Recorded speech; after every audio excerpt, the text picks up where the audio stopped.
सदा सस्वरूपं चिदानन्दकन्दं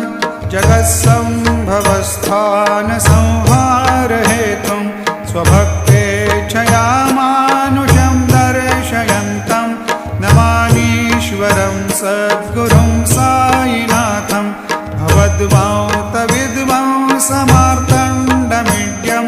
मनोवागतीतं मुनिर्ध्यानगम्यं जगद्व्यापकं निर्मलं निर्गुणत्वां नमामीश्वरं सद्गुरुं साईनाथं भवाम्भोधिमग्नार्दितानां जनानां स्वपादाश्रितानां स्वभक्तानां